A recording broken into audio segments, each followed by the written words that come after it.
Hello dear, good evening everyone. Welcome to class for job by SK ma'am. आप लोगों का स्वागत है प्रीवियस ईयर क्वेश्चन के साथ। आप लोगों को प्रीवियस ईयर क्वेश्चन दिया जा रहा है जो 21-22 में ऑनलाइन पेपर हुआ है, वही 1 जनवरी है। और प्रीवियस ईयर क्वेश्चन को करना अति आवश्यक हो जाता है क्योंकि इसी से हमारा कंसेप्ट बनता है। और देखेंगे इस बार के क्वेश्चन जो है, एक ही क्वेश्चन को कई बार लैंग्वेज को चेंज के माध्यम से ये क्वेश्चन पूछा गया है। तो आप लोग अनेकों चेंजिंग को आप लोग प्रीवियस ईयर क्वेश्चन में देख सकते हैं, इसलिए आप लोग को यहाँ क्वेश्चन को देखना बहुत ही ज़रूरी हो जाता है।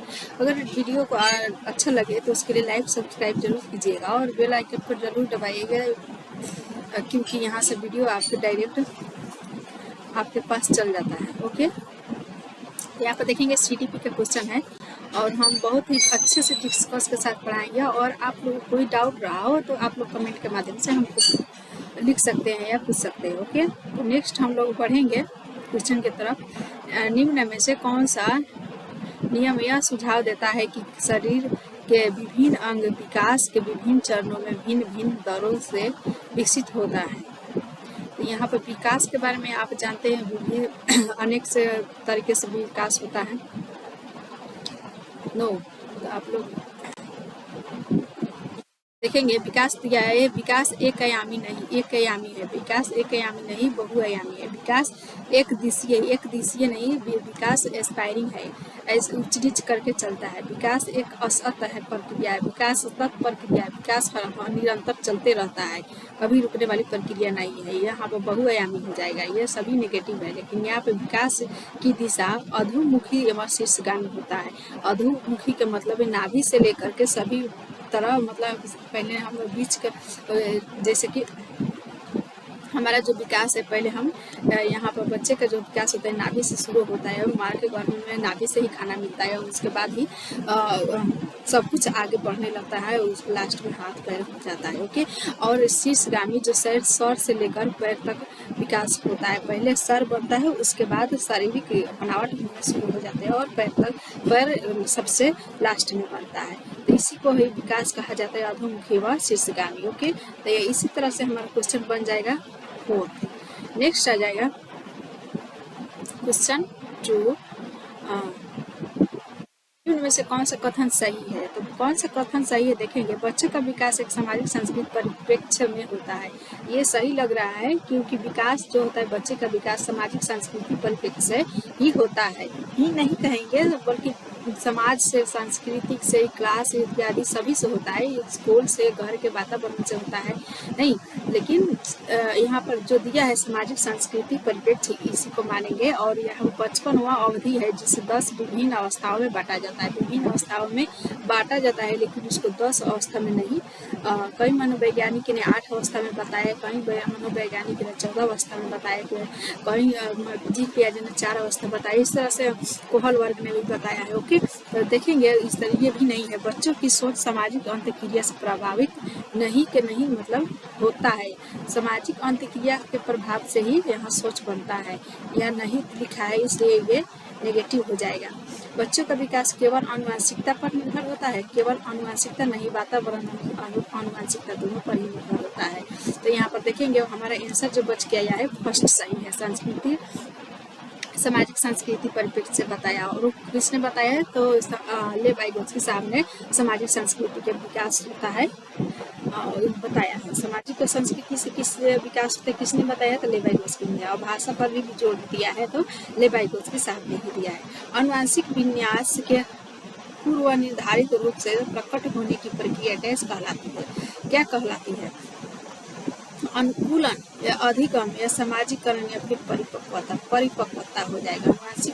अनुवांशिक विन्यास के पूर्व निर्धारित रूप से प्रकट होने की प्रक्रिया परिपक्वता कहलाती है, क्योंकि यहाँ पर देखिए अनुवांशिकता जो विकास हो जाता है उसको चेंज नहीं किया जाता है। और विकास जो होता है, जैसे कि आंखों का रंग भूरा हो तो भूरा है, काला है तो काला है, इस तरह से जो आनुवंशिकता से मिलता है, अपने माता पिता या बाबा दादा दादी नाना नानी से किसी से मिलता है तो उसको चेंज नहीं किया जाता है, लेकिन वातावरण में वातावरण को चेंज किया जाता है, इसलिए हमारा परिपक्वता हो जाएगा। ओके, नेक्स्ट आ जाएगा हमारा डैश सामाजिकरण का प्रथम और डैश सामाजिकरण का द्वितीय कारक है। तो प्रथम सामाजिकरण कौन है? तो हमारा परिवार, क्योंकि बच्चा पहले परिवार में जन्म लेता है। और सेकेंडरी किसे कहा जाता है? तो सेकेंडरी विद्यालय को कहा है। तो दोनों, एक तो पहले परिवार हो जाएगा और दूसरा में विद्यालय हो जाएगा। तो यही हमारा सही आंसर है। Okay, next.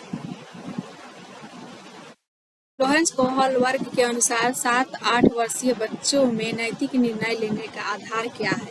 तो उसको क्या आधार है? तब उसको नैतिक मतलब वो अपने 7-8 वर्ष का बच्चा जो है किस आधार पर अपने सोच को बढ़ाता है? तो उसको लगता है कि हम झूठ बोलेंगे तो हमको दंड मिलेगा, और कार्य करेंगे मतलब आज्ञा का पालन करेंगे तो हमको प्रोत्साहन मिलेगा। तो इस बच्चे दंड और आज्ञा पालन का अधिक प्रयोग करता है अपने नैतिक विकास के लिए। ओके, नेक्स्ट आ जाएगा 6th क्वेश्चन नंबर। वस्तुओं को किस एक आयाम जैसे डैश लंबाई पर आधारित क्रम देना है, क्रम है। तो यहाँ पर देखेंगे हमारा क्वेश्चन ये नहीं है, क्वेश्चन ये है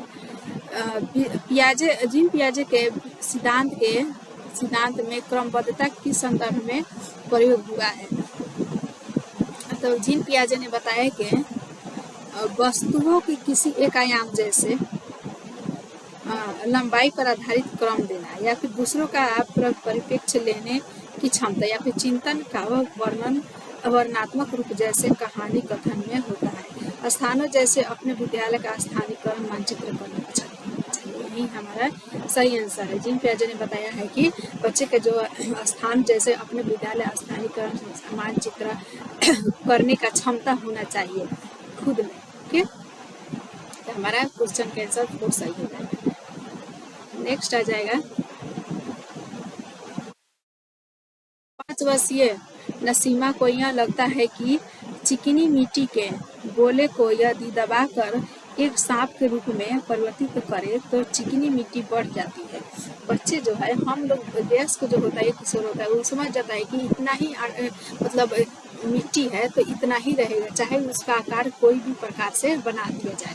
जैसे कि यहाँ कह रहा है कि गोले आकार की मिट्टी को सांप बना देने पर बढ़ जाता है। तो ये कौन सी यहाँ पर अवस्था आ जाएगी? तो केंद्रीयता अवस्था आ जाएगी। केंद्रीयता किस में नहीं कर पाता है बच्चा? था पूर्व संक्रियात्मक अवस्था में बच्चे नहीं कर पाता है कि हाँ ये अधिक है या कम है। ये क्वेश्चन के आंसर ट्रू हो जाएगा। इस तरह से क्वेश्चन कंसेप्चुअल है। देखेंगे कि पहले अवस्था पूछा जाता था, लेकिन अवस्था के बारे में पूछा जा रहा है। ओके, तो इस प्रकार से आप लोग इसको नेगलेक्ट नहीं करेंगे, बहुत ही अच्छे से सोच समझ करके पढ़ेंगे। और जितना बार भी हम बार कहते हैं इसी के माध्यम से कि जितना बार भी आप लोग प्रीवियस ईयर क्वेश्चन करेंगे, आप लोग उतना ही आप लोग का यहाँ से सब तैयारी हो जाएगा कंसेप्ट। ओके, लेव-वाइगोत्स्की के संज्ञानात्मक विकास का सिद्धांत डैश पर आधारित है। किस पर? लेव-वाइगोत्स्की साहब ने हमने पहले ही बताया है किस पर आधारित है, सामाजिक संरचना पर आधारित है, या फिर व्यवहारवाद पर, या फिर मनोविश्लेषण सार्वभौमिकता। सभी को हटा देना है, हमको सामाजिक संरचना पर ध्यान देना है। वाइगोत्स्की साहब ने बताया कि बच्चे का विकास सामाजिक संस्कृति और लैंग्वेज द्वारा, भाषा द्वारा होता है। ओके, नेक्स्ट 9 नंबर क्वेश्चन आ गया। लेव-वाइगोत्स्की ने बच्चे के स्वयं से संवाद करने की क्रिया के लिए किस शब्द का प्रयोग किया है? तो लेव-वाइगोत्स्की ने क्या कहा है? बच्चे जो खुद से सवाल कर रहा है, खुद से कार्य कर रहा है, बोल करके जो यहाँ पर कपड़े है इसको हम तह लगा कर रखेंगे तो अच्छा से रहेगा, इसको नहीं रखेंगे तो ये खराब हो जाएगा। इस प्रकार से अनेकों बातचीत कर रहा है तो उसको हम क्या कहेंगे? निज संवाद कहेंगे, निज भाषा कहते हैं। ओके, और स्व केंद्रित यहाँ पर वाइगोत्स्की साहब ने बताया, जीन पियाजे साहब ने स्व केंद्रित के बारे में बताया। पाठ जो है वाइगोत्स्की साहब ने बताया है, लेकिन यहाँ पर खुद से बात करने को निज भाषा कहा जाता है, निज संवाद कहा जाता है। ओके, एक प्रगतिशील कक्षा की निम्न में से कौन सी विशेषता है? प्रगतिशील कक्षा कैसा होता है? तो बच्चे एक दूसरे को सहयोग करता है, सहयोग के माध्यम से एक्टिविटी करता है, और एक्टिविटी जो करता है वो टीचर के सहयोग से या फिर अपने से बड़े जिसको आता है उसके सहयोग से अधिक उसको शिक्षण अधिगम करने को मिलता है। सहयोगिता पूर्ण अधिगम होना चाहिए। एक बच्चे में दूसरों की नियत और इच्छाओं को समझने की योग्यता है। यह बुद्धि के किस स्वरूप को दर्शाता है? तो एक बच्चे को जो आंतरिक इच्छा नियत और इच्छाओं की समझ